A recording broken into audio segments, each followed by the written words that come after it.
Hello friends. आज हम बिहार दरोगा एडुटेरिया का जो अभी नया सेट आया है, अंतिम प्रहार, इसके प्रैक्टिस सेट 5 को कवर कर रहे हैं। सेट में कई ऐसे क्वेश्चन हैं जो आपके एग्जाम के लिए काफी इंपॉर्टेंट है। सेट के पहले क्वेश्चन को देखते हैं। जल में वायु का बुलबुला जिसकी भांति व्यवहार करता है वह है, यहाँ पर जो करेक्ट है वह है डी ऑफ द लेंस। यहाँ पर इसके कंसेप्ट को समझते हैं। जो जल का अपवर्तनांक होता है वह वायु से अधिक होता है। यहाँ पे ये भी याद रखना है कि जल का अपवर्तनांक कितना होता है, तो यह होता है 1.33। जो वायु का अपवर्तनांक होता है वह कितना होता है 1.003।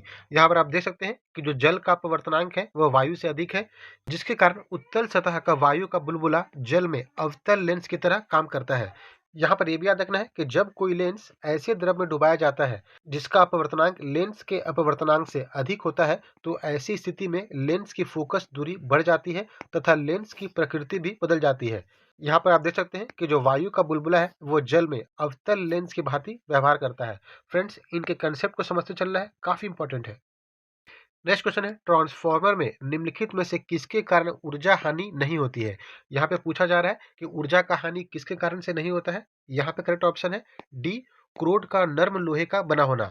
यहाँ पर हमें याद रखना है कि ट्रांसफार्मर में निम्नलिखित कारणों से अल्प मात्रा में ऊर्जा का क्षय होता है। यह है भंवर धाराएं, कुंडलन का प्रतिरोध और शैथिल्य हानि। तो याद रखना है, ट्रांसफार्मर में नर्म लोहे का उपयोग करके जो भंवर धाराएं हैं उनसे होने वाली हानि को कम किया जा सकता है। नेक्स्ट क्वेश्चन है, किस भोजन को पचाने के लिए छोटी आंत की लंबी होने की आवश्यकता होती है। तो यहाँ पे जो सही है वो है घास। यहाँ पर इसे समझते हैं कि घास में क्या होता है, तो सेलुलोज होता है, जिसके कारण जो इसे पचाने में अधिक समय लगता है। सेलुलोज को पचाने में क्या लगता है, तो अधिक समय लगता है, और इसलिए जो आंतों की लंबाई होती है वो अधिक होती है।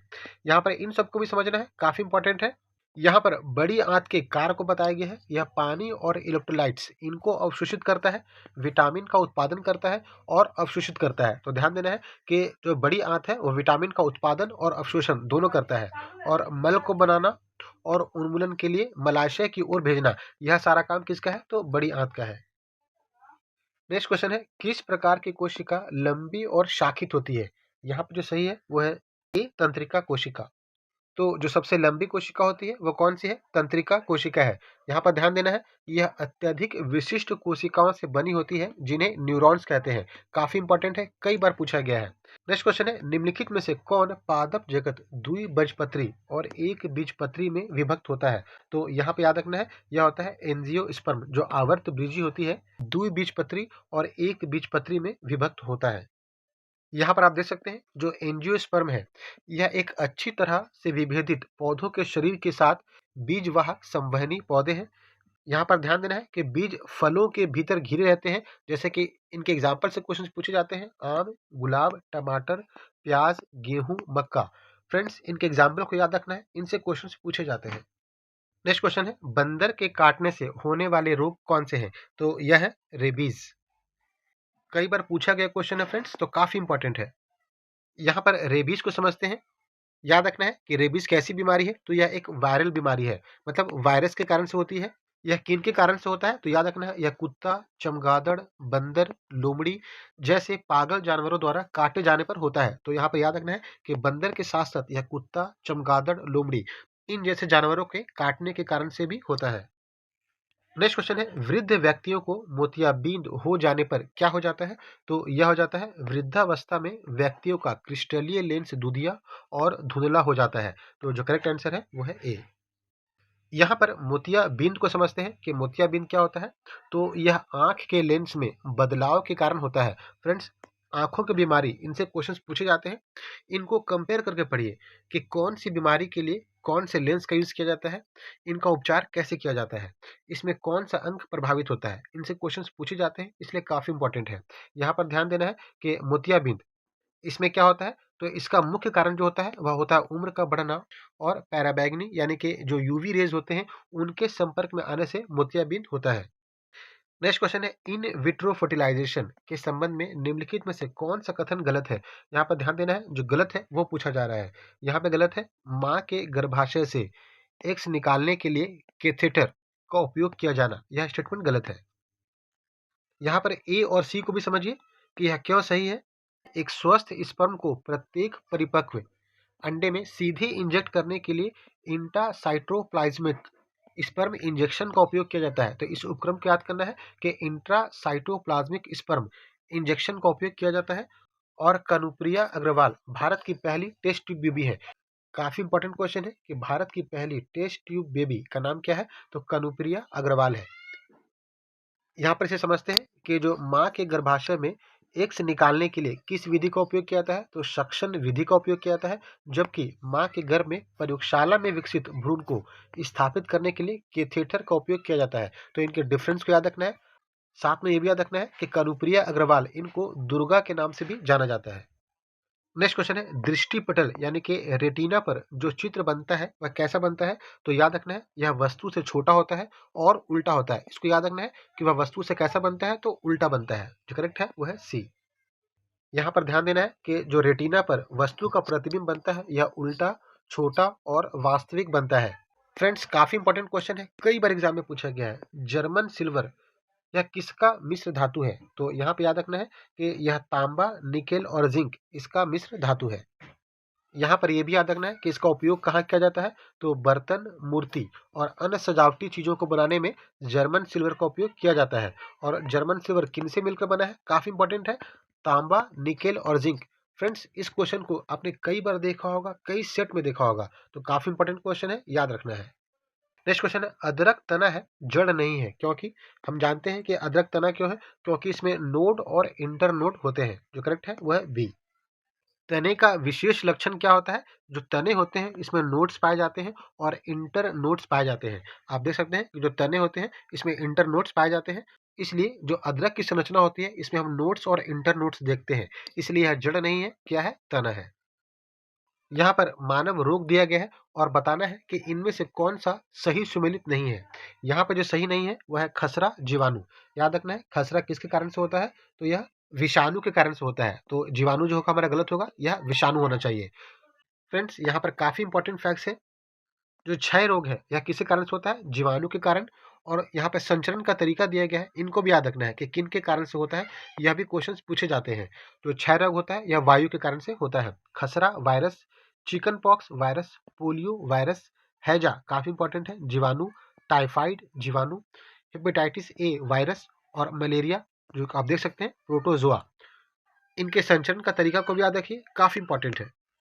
फ्रेंड्स, आप देख रहे हैं हम एक्सप्लेनेशन को साथ साथ कवर कर रहे हैं ताकि आप इसे कॉन्फिडेंटली यूज कर सके, इसके कंसेप्ट को समझ सके। ऐसे ही हम कंप्लीट प्रैक्टिस सेट को कवर करेंगे।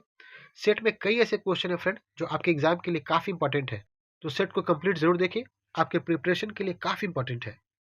नेक्स्ट क्वेश्चन है, मनुष्य के शरीर में पाए जाने वाले तत्वों का आरोही क्रम जो बढ़ता क्रम है उसमें व्यवस्थित करना है। फ्रेंड्स, इस क्वेश्चन को हमने पहले भी कवर किया है। जो मनुष्य के शरीर में अगर आप इसके सीक्वेंस को देखेंगे तो जो सबसे ज्यादा है वो क्या है, तो ऑक्सीजन है। उसके बाद है कार्बन, नाइट्रोजन। साथ में जो भू प्रॉपर्टी है इसको हमने ट्रिक के थ्रू भी याद किया था, ओनली सिली एंट, ओनली सिली एंट इनवाइट कैट्स। इस ट्रिक के थ्रू हमने भू प्रॉपर्टी के जो एलिमेंट्स है इनको याद किया था। ओनली से ऑक्सीजन, एस से सिलिकॉन, ए से एल्युमिनियम, आई से आयरन Fe और कैट सी से कैल्शियम। इस तरह से हमने भू प्रॉपर्टी को याद किया था। यहाँ पे मनुष्य के लिए याद रखना है कि जो मनुष्य में सबसे ज्यादा क्या है, तो वो ऑक्सीजन है। फ्रेंड्स, जहां भी आप इसे ट्रिक के थ्रू याद कर सकते हैं, ट्रिक के थ्रू याद कीजिए, काफी इंपॉर्टेंट है। यहाँ पे जो आरोही क्रम है वो है हाइड्रोजन, कैल्शियम, नाइट्रोजन, कार्बन और ऑक्सीजन। जो करेक्ट आंसर है वो है डी। नेक्स्ट क्वेश्चन है, निम्नलिखित में से किस विटामिन को हार्मोन माना जाता है, यह माना जाता है विटामिन डी को। यहाँ पर देख सकते हैं विटामिन डी को हार्मोन माना जाता है। इसके सर्जन में क्या पाया जाता है, तो कैल्सीफिरोल पाया जाता है। पूछा जाता है कैल्सीफिरोल किस में पाया जाता है, तो विटामिन डी में पाया जाता है। नेक्स्ट क्वेश्चन है, रक्त में हीमोग्लोबिन बनाने के लिए निम्नलिखित में से क्या आवश्यक है, तो हीमोग्लोबिन बनाने के लिए आवश्यक है आयरन। नेक्स्ट क्वेश्चन है, निम्नलिखित युग्मों में गलत मिलान का चयन करें। यहाँ पे जो गलत है यह हमें बताना है। यहाँ पे गलत है क्रायोमीटर, यह रॉकेट इंजन की क्षमता नहीं होगी, यह होगी निम्न ताप। यहाँ पे जो सही है वो है बी। याद रखना है ओडोमीटर वाहन द्वारा तय की गई दूरी, ग्रेविमीटर गुरुत्वाकर्षण क्षेत्र में परिवर्तन और फोनोमीटर काफी इंपॉर्टेंट है ध्वनि की तीव्रता। यहाँ पर इनको देख सकते हैं, काफी इंपॉर्टेंट है। नेक्स्ट क्वेश्चन है, लोहे की कील पारे पर क्यों तैरती है जबकि वह पानी में डूब जाती है, तो जो करेक्ट आंसर है वो है बी, लोहे का जो अपेक्षित घनत्व होता है वो पानी से अधिक जबकि पारे से कम होता है। यहाँ पर आप देख सकते हैं जो लोहे का अपेक्षित घनत्व है वो पानी से अधिक जबकि पारे से कम होता है।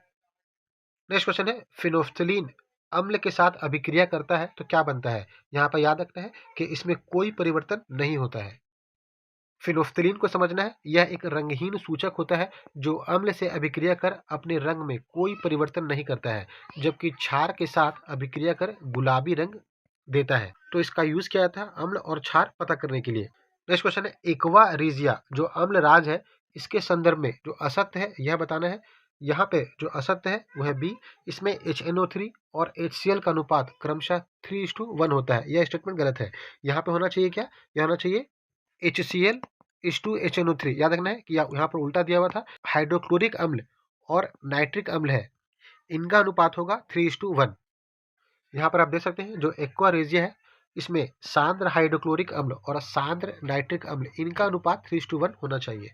नेक्स्ट क्वेश्चन है, अम्ल वर्षा किनके द्वारा होने वाले पर्यावरण प्रदूषण के कारण से होता है? कई बार पूछा गया क्वेश्चन है, काफी इंपॉर्टेंट है। यहाँ पर जो है वो है नाइट्रोजन ऑक्साइड और सल्फर डाइऑक्साइड। नेक्स्ट क्वेश्चन है, मुगल प्रशासन में कौन सा अधिकारी राजा और प्रशासन के बीच मुख्य कड़ी था? तो यह कड़ी था वजीर। यहाँ पर आप देख सकते हैं जो वजीर था वो राजा और प्रशासन के बीच एक मुख्य कड़ी था। नेक्स्ट क्वेश्चन है, साइमन कमीशन के संबंध में कौन सा कथन असत्य है? कई बार डिस्कस किया है क्वेश्चन है फ्रेंड्स। यहाँ पे जो असत्य है वो है सी, इस कमीशन ने सभी वर्गों एवं दलों में फूट डाली थी। फ्रेंड्स इसके एक्सप्लेनेशन को एक बार जरूर पढ़िए, काफी इंपॉर्टेंट है। नेक्स्ट क्वेश्चन है, इंडियन इंडिपेंडेंस लीग की स्थापना किसके द्वारा की गई थी? तो यह की गई थी रास बिहारी बोस के द्वारा। यहाँ पर याद रखना है कि इसका उद्देश्य प्रवासी भारतीयों को भारत में ब्रिटिशों से मुक्ति हेतु प्रेरित करना था। तो इनके एक्सप्लेनेशन को याद रखना है, काफी इंपॉर्टेंट है। नेक्स्ट क्वेश्चन है, वॉरेन हॉस्टिंग द्वारा न्याय के क्षेत्र में किए गए सुधारों के संबंध में कौन सा कथन सत्य है? जो सत्य है यह पूछा जा रहा है। यहाँ पे सही है, इसने 1772 ईस्वी में नई न्याय व्यवस्था स्थापित की। यह स्टेटमेंट सही है। इस व्यवस्था में दीवानी और फौजदारी अदालतों का गठन का प्रावधान था। यह स्टेटमेंट भी सही है। दीवानी अदालतों के मुखिया यूरोपीय जिला के कलेक्टर हुआ करते थे। यह स्टेटमेंट भी सही है। जो सत्य होगा वो होगा डी। आप देख सकते हैं यहाँ पे जो करेक्ट स्टेटमेंट है वो है उपयुक्त सभी। फ्रेंड्स मैं वीडियो को थोड़ा फास्ट में बना रहा हूँ क्योंकि आपका एग्जाम बिल्कुल करीब है, तो मैं चाहता हूँ शॉर्ट में आप कॉन्साइज रिवाइज कर सके। एक्सप्लेनेशन इसलिए दिखाया जा रहा है ताकि आप इसे कॉन्फिडेंटली यूज कर सके। ऐसे ही पूरे सेट को बनाया गया है। काफी इंपॉर्टेंट क्वेश्चन है फ्रेंड्स, तो सेट को कंप्लीट जरूर देखिए, आपके प्रिपरेशन के लिए काफी हेल्पफुल होगा। नेक्स्ट क्वेश्चन है, निम्नलिखित को सही काल क्रम के अनुसार व्यवस्थित कीजिए। यहाँ पे जो सही है वो है ए, लॉर्ड कर्जन, इनका पीरियड क्या है? 1899 से 1905। लॉर्ड हार्डिंग, यह 1910 से 1916। लॉर्ड चेम्सफोर्ड, इनका पीरियड है 1916 से 1921। इनको याद रखना है। लॉर्ड इरविन, इनका पीरियड है 1926 से 1931। जो करेक्ट है वो है ए। यहाँ पर इनके टाइम पीरियड को दिखाया गया है, इनको याद रखिए। इनके टाइम पीरियड को याद करके ही आप कई क्वेश्चन को सॉल्व कर सकते हैं। नेक्स्ट क्वेश्चन है, निम्नलिखित में से किसने भारतीय राष्ट्रीय कांग्रेस के अधिवेशन की अध्यक्षता की? तो यहाँ पे जो अध्यक्षता की है यह है बदरुद्दीन तैयब ने, रमेश चंद्र दत्त ने और गोपाल कृष्ण गोखले ने। जो करेक्ट ऑप्शन है वो है सी। आप देख सकते हैं बदरुद्दीन तैयब 1887, रमेश चंद्र दत्त 1899 और गोपाल कृष्ण गोखले 1905। नेक्स्ट क्वेश्चन है, वज्जी संघ का वर्णन सर्वप्रथम किस ग्रंथ में मिलता है? तो यह मिलता है दीघ निकाय में। जो करेक्ट ऑप्शन है वो है सी। जो सर्वप्रथम इसका वर्णन है वो किस में है? तो दीघ निकाय में है। जोरवे संस्कृति काफी इंपॉर्टेंट है, के संबंध में निम्नलिखित कथनों पर विचार कीजिए। यहाँ पर जो सत्य कथन है वो है डी, 2 और 3। यह कोंकण के तट प्रदेश में फैली थी। इनाम गांव में नगरीकरण के प्रमाण मिलते हैं। यह दोनों स्टेटमेंट सही है। यहाँ पे याद रखना है कि जोरवे एक नगरीय संस्कृति नहीं थी। यह कैसी थी? तो एक ग्रामीण संस्कृति थी। फ्रेंड्स इनके एक्सप्लेनेशन को पढ़िए। जोरवे संस्कृति से क्वेश्चंस पूछे जाते हैं, इसलिए काफी इंपॉर्टेंट है। नेक्स्ट क्वेश्चन है, निम्नलिखित में से कौन सा एक बौद्ध मत में निर्वाण की अवधारणा की सर्वश्रेष्ठ व्याख्या करता है? तो यह व्याख्या करता है तृष्णा रूपी अग्नि का शमन। तृष्णा रूपी अग्नि का शमन करने को बौद्ध मत में निर्वाण की प्राप्ति बताया गया है। नेक्स्ट क्वेश्चन है, निम्नलिखित में से मौर्य साम्राज्य के पतन का क्या कारण था? तो यह कारण था ब्राह्मणों की प्रतिक्रिया, वित्तीय संकट और दमनकारी शासन। जो सही ऑप्शन है वो है डी। यहाँ पर आप देख सकते हैं कि सभी कारण जो थे वो मौर्यों के पतन के कारण थे। नेक्स्ट क्वेश्चन है, अग्रहारिक नामक अधिकारी निम्नलिखित में से किसकी देखभाल करता था? यहाँ पर जो अग्रहारिक है इनका काम था धार्मिक न्यास। जो करेक्ट ऑप्शन है वो है बी। यहाँ पर आप देख सकते हैं अग्रहारिक नामक अधिकारी धार्मिक न्याय की देखभाल करता था। नेक्स्ट क्वेश्चन है, तालीकोटा या राक्षस तांगड़ी का युद्ध कब और कहाँ लड़ा गया? फ्रेंड्स आप देख सकते हैं काफी इंपॉर्टेंट क्वेश्चन है, कई बार पूछा गया है, कई एग्जाम में आ चुका है। यहाँ पर जो करेक्ट है वो है बी। इसलिए मैं कह रहा हूँ इस सेट को कंप्लीट जरूर देखिए, एग्जाम के लेवल का क्वेश्चन है, ऐसे क्वेश्चन है जो एग्जाम में आते हैं, तो सेट को कंप्लीट जरूर देखिए। यहाँ पर आप देख सकते हैं जो तालीकोटा का युद्ध हुआ था यह कब हुआ था? यह 23 जनवरी 1565 ईस्वी को विजयनगर एवं दक्षिण भारतीय राज्यों के महासंघ इनके बीच में हुआ था। तो यह भी पूछा जाता है या किन के बीच में हुआ था, इनके एक्सप्लेनेशन को जरूर पढ़िए। तालीकोटा काफी इंपॉर्टेंट है, कई बार पूछा गया है। यहाँ पे सही युग में बताना है, जो सही है वह क्रेमलिन मॉस्को। जो करेक्ट है वह है बी। यहाँ पर याद रखना है ओपेरा हाउस यह कहाँ है? तो सिडनी ऑस्ट्रेलिया में है। स्टैचू ऑफ लिबर्टी काफी इंपॉर्टेंट है, न्यूयॉर्क यूएसए। और एफिल टावर पेरिस फ्रांस। इन सबको याद रखना है, काफी इंपॉर्टेंट है। नेक्स्ट क्वेश्चन है, निप्पन किस देश का पुराना नाम है? तो यह नाम है जापान का। यहाँ पर याद रखना है कि इराक का प्राचीन नाम क्या है? तो मेसोपोटामिया है। ईरान का नाम पर्शिया या फारस है। और थाईलैंड का पुराना नाम सियाम है। तो इन सबको याद रखना है, काफी इंपॉर्टेंट है। नेक्स्ट क्वेश्चन है, national school of fashion technology कहाँ स्थित है? तो यह स्थित है नई दिल्ली में। यहाँ पर यह भी याद रखना है कि भारतीय डायमंड संस्थान कहाँ है? तो सूरत में है। भारतीय मौसम वेधशाला यह कहाँ है? तो यह पूना महाराष्ट्र में है। और केंद्रीय कपास अनुसंधान संस्थान यह कहाँ है? तो नागपुर में है। इन सबको याद रखना है, इंपॉर्टेंट है। नेक्स्ट क्वेश्चन है, गैम्बिट शब्द किस खेल से संबंधित है? फ्रेंड्स खेल के टर्म्स से हर सेट में क्वेश्चंस रहते हैं और आप देखते हैं इनसे क्वेश्चंस एग्जाम में भी रहते हैं, तो इनको कंपेयर करके एक साथ पढ़िए। यहाँ पर जो गैम्बिट शब्द है वो है शतरंज के लिए। देख सकते हैं gambit, checkmate, king, queen, rooks, bishop, pawn, castling, यह सभी जो है वो शतरंज से संबंधित है। फ्रेंड्स इनको एक बार जरूर पढ़िए, इंपॉर्टेंट है। नेक्स्ट क्वेश्चन है, अंतर्राष्ट्रीय एथलेटिक्स चैंपियनशिप में पदक जीतने वाली पहली भारतीय महिला कौन थी? तो यह कौन थी? यह थी अंजू बॉबी जॉर्ज। यहाँ पर यह भी याद रखना है कि इन्होंने कब जीता था। तो अंजू बॉबी जॉर्ज ने 2003 में कांस्य पदक जीता था। यह भी पूछा जाता है कि कौन सा पदक जीता? तो कांस्य पदक जीता। नेक्स्ट क्वेश्चन है, यहाँ पर जो सही सम्मिलित नहीं है यह बताना है। यहाँ पर जो सही नहीं है वो है डी। क्यों? क्योंकि प्रथम वित्त आयोग के अध्यक्ष ये थे के.सी. नियोगी। प्रथम समाचार पत्र शुरू करने वाले व्यक्ति जेम्स ए हिकी, कई बार हमने देखा है। प्रथम नोबेल पुरस्कार पाने वाले भारतीय रविंद्रनाथ टैगोर। सो जो करेक्ट है वो है डी। यहाँ पर याद रखना है कि रविंद्रनाथ टैगोर को नोबेल पुरस्कार कब दिया गया? तो 1913 में दिया गया था। किसके लिए दिया गया था? तो गीतांजलि के लिए दिया गया था। फ्रेंड्स इस क्वेश्चन को हमने कई सेट में प्रैक्टिस किया है और इसको एग्जाम में भी कई बार देखा गया है, इसलिए काफी इंपॉर्टेंट क्वेश्चन है।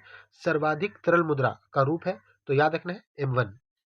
यहाँ पर आप देख सकते हैं कि आरबीआई द्वारा मुद्रा आपूर्ति को 4 रूपों में प्रदर्शित किया जाता है। कौन कौन? M0, M1, M2 और M3। यहाँ पर ध्यान देना है कि जो M1 की तरलता होती है वह M3 की तुलना में सर्वाधिक होती है। नेक्स्ट क्वेश्चन है, माई कंट्री माई लाइफ पुस्तक किनके द्वारा लिखी गई है? तो यह लिखी गई है एल के अडवाणी के द्वारा। यहाँ पे ये भी याद रखना है कि राजीव नामक पुस्तक सोनिया गांधी ने और माई ट्रूथ नामक पुस्तक इंदिरा गांधी ने लिखी है। ये भी पूछा जाता है, याद रखना है। यहाँ पर जो गलत युग्म है यह बताना है। यहाँ पे गलत है, प्रिंस ऑफ वेल्स म्यूजियम यह न्यू दिल्ली में नहीं है। यह कहाँ है? तो यह महाराष्ट्र मुंबई में है। यहाँ पे याद रखना है सेंट जॉर्ज किला चेन्नई, विलियम फोर्ट काफी इंपॉर्टेंट है कलकत्ता। और 2.5 दिन का झोपड़ा कई बार पूछा गया है अजमेर।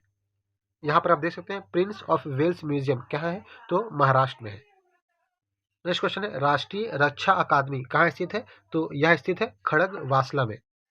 यहाँ पर देख सकते हैं राष्ट्रीय रक्षा अकादमी एनडीए कहाँ है? तो खड़ग वासला में है, पुणे महाराष्ट्र में। फ्रेंड्स मैं आपको एक्सप्लेनेशन इसलिए दिखा रहा हूँ ताकि आप इसे कॉन्फिडेंटली यूज कर सके और क्विकली रिवाइज कर सके। नेक्स्ट क्वेश्चन है, राष्ट्रीय उष्ण कटिबंधीय वन अनुसंधान कहाँ स्थित है? तो यह स्थित है जबलपुर में। देख सकते हैं राष्ट्रीय उष्णकटिबंधीय वन अनुसंधान यह मध्य प्रदेश के जबलपुर में स्थित है। इनके स्टेट को भी याद रखना है। भारतीय उष्णकटिबंधीय मौसम विज्ञान संस्थान यह कहाँ है? तो पुणे महाराष्ट्र में स्थित है। और भारतीय वन जीव संस्थान यह कहाँ है? तो देहरादून उत्तराखंड में स्थित है। नेक्स्ट क्वेश्चन है, संसद के दोनों सदनों की संयुक्त बैठक के दौरान यदि लोकसभा अध्यक्ष अनुपस्थित हो तो संयुक्त बैठक की अध्यक्षता निम्नलिखित में से कौन करेंगे? तो यह करेंगे लोकसभा के उपाध्यक्ष। याद रखना है कि लोकसभा के उपाध्यक्ष करेंगे। यहाँ पर आप देख सकते हैं कि जो उपाध्यक्ष होंगे वह पीठासीन होंगे। नेक्स्ट क्वेश्चन है, अंडमान निकोबार द्वीप समूह की सबसे उच्चतम चोटी किस भाग में स्थित है? तो याद रखना है यह किस भाग में स्थित है, तो उत्तरी अंडमान में स्थित है। कि सैडल पीक यह कहाँ स्थित है? तो यह भारत के अंडमान और निकोबार द्वीप समूह में स्थित है और यह सबसे ऊंचा पहाड़ है। यहाँ पर यह भी याद रखना है कि जो भारत का सबसे दक्षिणी बिंदु है वह कौन है? तो इंदिरा पॉइंट यानी कि ग्रेट निकोबार द्वीप समूह में स्थित है। नेक्स्ट क्वेश्चन है, यदि पृथ्वी की घूर्णन गति ना हो तो इसका परिणाम निम्नलिखित में से कौन सा नहीं होगा? जो नहीं होगा वो है केवल एक ऋतु होगी।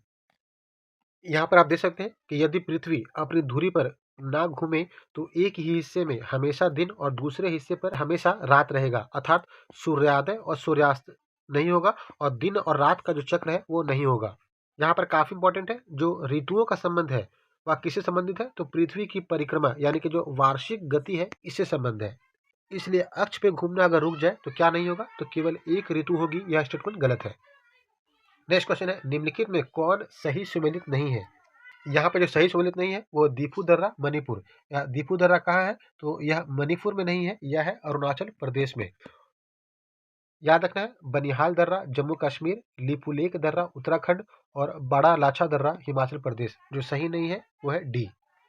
मणिपुर में कौन सा दर्रा है? याद रखना है तुजू दर्रा। नेक्स्ट क्वेश्चन है, निम्नलिखित में से कौन सही सुमेलित नहीं है? यहाँ पर जो सही सुमेलित नहीं है फ्रेंड्स, इस क्वेश्चन को हमने प्रीवियस सेट में भी किया था। दुलहस्ती परियोजना झेलम, या झेलम में नहीं है, या क्या है? चेनाब पर। याद रखना है, नागार्जुन सागर परियोजना कृष्णा नदी, पोलावरम गोदावरी और इदुक्की परियोजना पेरियार नदी। सही सुमेलित नहीं है वो है डी। आप देख सकते हैं दुलहस्ती परियोजना यह चेनाब नदी पर जम्मू कश्मीर में स्थित है।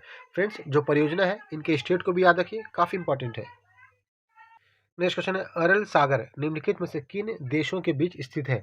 तो यह स्थित है कजाकिस्तान और उज्बेकिस्तान के बीच। जो करेक्ट आंसर है वो है बी। अरल सागर कजाकिस्तान और उज्बेकिस्तान के मध्य स्थित है और आमू दरिया और सीर दरिया इसी झील में गिरती है। अभी यह काफी न्यूज में है, क्यों? क्योंकि यह अत्यधिक तेजी से सूखता जा रहा है। फ्रेंड्स, ज्योग्राफी में जो क्वेश्चंस पूछे जाते हैं, जो प्लेस अभी न्यूज में है उनसे क्वेश्चंस ज्यादा पूछे जाते हैं, तो आप करंट को जरूर ध्यान दीजिए, ज्योग्राफी के लिए काफी इंपॉर्टेंट है। नेक्स्ट क्वेश्चन है, यहाँ पे जल संधि दिया गया है और कौन सा क्षेत्र सही सुमेलित नहीं है यह बताना है। यहाँ पे सही नहीं है डोवर संधि, यह भूमध्य सागर और इंग्लिश चैनल नहीं होगा। यह यूके को फ्रांस से अलग करती है तथा उत्तरी सागर को इंग्लिश चैनल से जोड़ती है। तो याद रखना है, यह उत्तरी सागर को इंग्लिश चैनल से जोड़ती है। यहाँ पर इनके एक्सप्लेनेशन को जरूर पढ़िए, कौन किससे मैच करता है, काफी इंपॉर्टेंट है। नेक्स्ट क्वेश्चन है, फ्रांस और जर्मनी के बीच कौन सी सीमा रेखा स्थित है? तो यह स्थित है मैगिनॉट रेखा। याद रखना है, फ्रांस और जर्मनी के बीच मैगिनॉट रेखा है। यहाँ पर इनको भी याद रखना है, मैगिनॉट रेखा फ्रांस और जर्मनी के बीच, हिंडनबर्ग रेखा यह जर्मनी और पोलैंड के मध्य, मैनर हीन रेखा यह रूस और फिनलैंड के बीच और रेडक्लिफ रेखा काफी इंपॉर्टेंट है भारत और पाकिस्तान के मध्य। नेक्स्ट क्वेश्चन है, राज्य सरकार का मुख्य कानूनी प्रतिनिधि कौन होता है? हमने इसे पहले भी डिस्कस किया है, यह होता है महाधिवक्ता। जो एडवोकेट जनरल है यह होते हैं।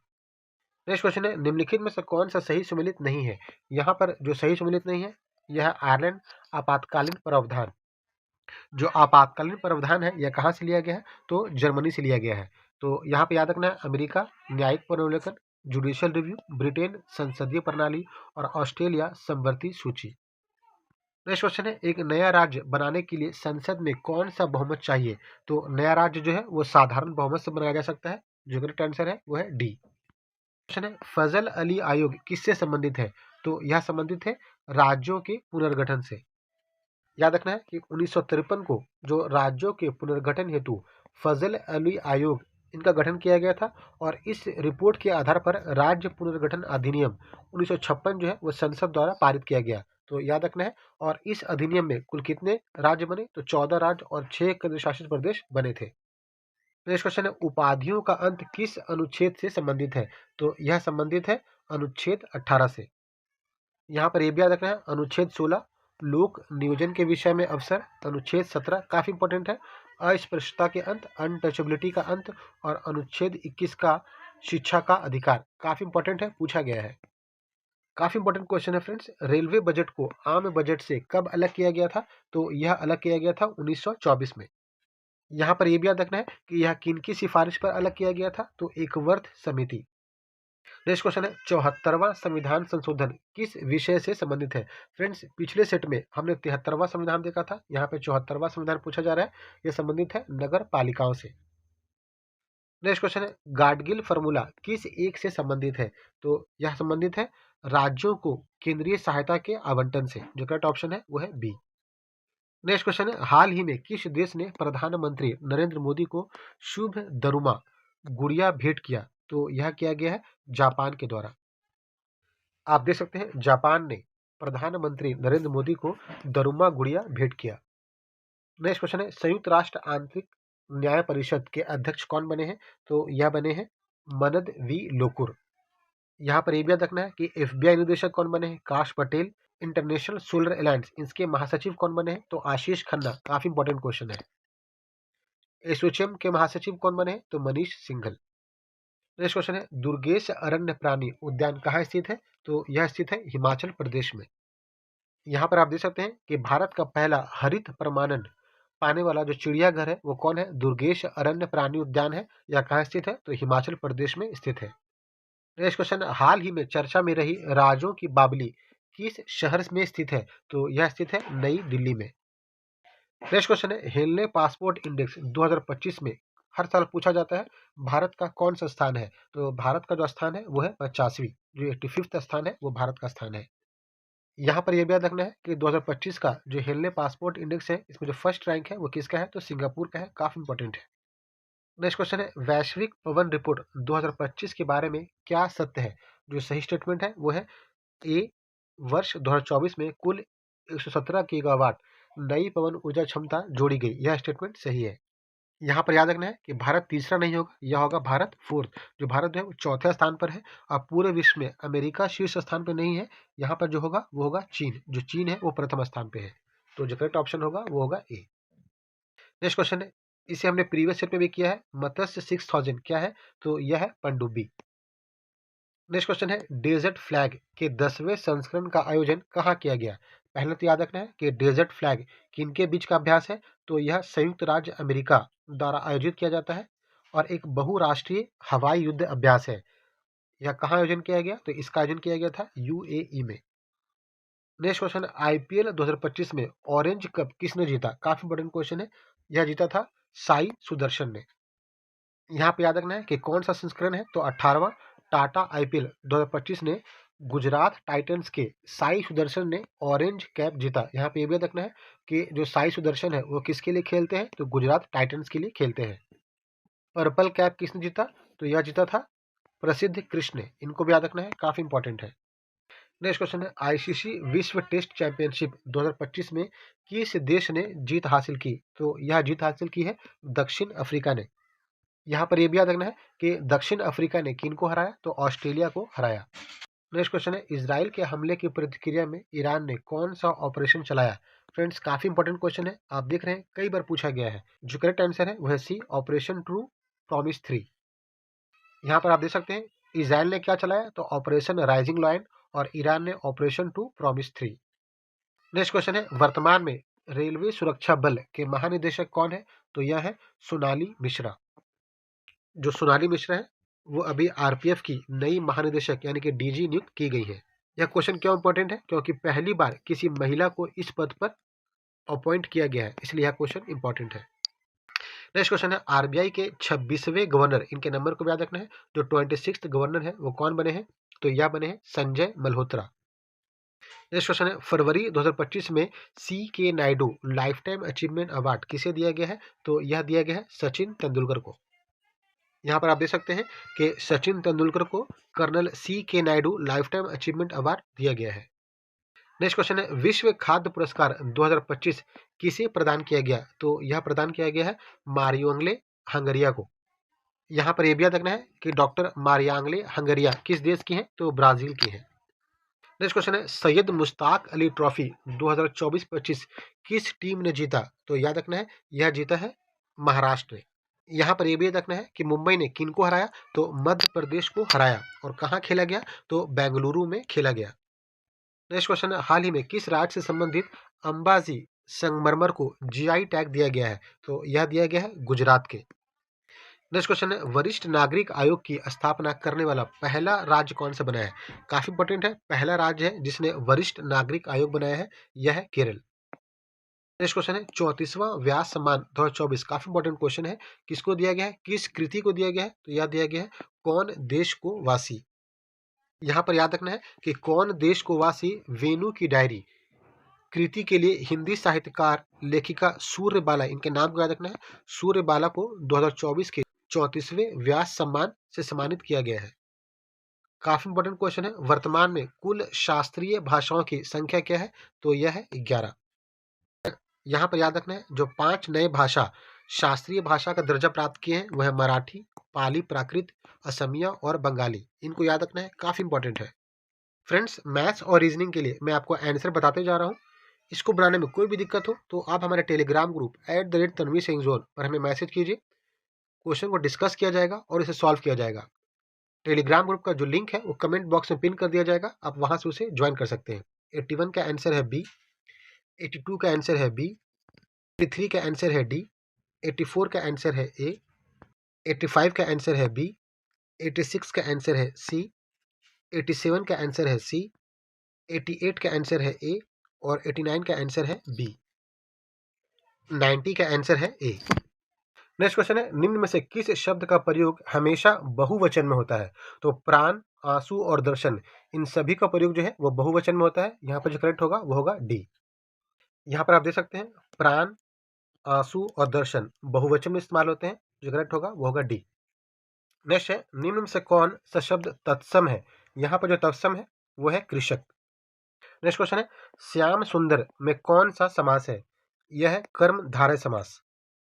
यहाँ पर याद रखना है, जो कर्मधारय समास है इसमें पहला पद विशेषण और दूसरा पद विशेष होता है। फ्रेंड्स, इनके कंसेप्ट को जरूर पढ़िए, काफी इंपॉर्टेंट है। यहाँ पर सैनोनिम्स पूछा जा रहा है। एरोगेंट का जो एरोगेंट का सैनोनिम्स है वो है हॉटी, HAUGHTY। यहाँ पर पूछा जा रहा है most appropriate English word for न्यायिक निर्णय, यह हो जाएगा एडजुडिकेशन। एडजुडिकेशन जो है वो करेक्ट होगा। नेक्स्ट, सार्वजनिक ऋण पर ब्याज किसका भाग है, तो यह भाग है सरकार द्वारा अंतरण भुगतान, इसका भाग है। संरचनात्मक बेरोजगारी का कारण है, तो यहाँ पर हो जाएगा अपर्याप्त उत्पादन क्षमता। यहाँ पर आप देख सकते हैं जो अपर्याप्त उत्पादन क्षमता है वो संरचनात्मक बेरोजगारी का कारण होता है। नेक्स्ट क्वेश्चन है, निम्नलिखित में कौन सा मांगजन्य कारक ऐसा है जिससे मुद्रास्फीति होती है, तो यह होती है योजनेतर व्यय। आप देख सकते हैं योजनेतर व्यय के कारण मुद्रास्फीति बढ़ती है। नेक्स्ट क्वेश्चन है, संतुलन स्तर बिंदु पर निम्नलिखित में से क्या होता है, तो क्या होता है, यह होता है जब संतुलन है तो ना ही लाभ होगा ना ही हानि होगी। नेक्स्ट क्वेश्चन है, आगत निर्गत विश्लेषण को प्रायः क्या कहा जाता है। यहाँ पर जो सही है वह डी, उपर्युक्त में से कोई नहीं। तो फ्रेंड्स, यह था हमारा बिहार दरोगा एडिटोरिया का जो अभी नया सेट आया है अंतिम प्रहार, इसका प्रैक्टिस सेट 5। आपने देखा हमने इसे कंप्लीट एक्सप्लेनेशन के साथ कवर किया है। वीडियो को थोड़ा फास्ट मोड में बनाया गया है ताकि आप इसे क्विकली रिवाइज कर सके। ऐसे ही हम अन्य सेट्स को भी कवर करेंगे। फ्रेंड्स, अगर ये वीडियो आपके लिए हेल्पफुल रहा हो तो वीडियो को लाइक जरूर कीजिए। अगर आप चैनल में नए हैं तो चैनल को सब्सक्राइब जरूर कीजिए। पिछले वीडियोस को जरूर देखिए, कंसेप्ट के साथ बनाया गया है, आपके बिहार दरोगा के प्रिपरेशन के लिए काफ़ी हेल्पफुल होगा। तो आप हमारे उन वीडियोस को भी जरूर देखिए। नेक्स्ट वीडियो तक के लिए थैंक यू फ्रेंड्स।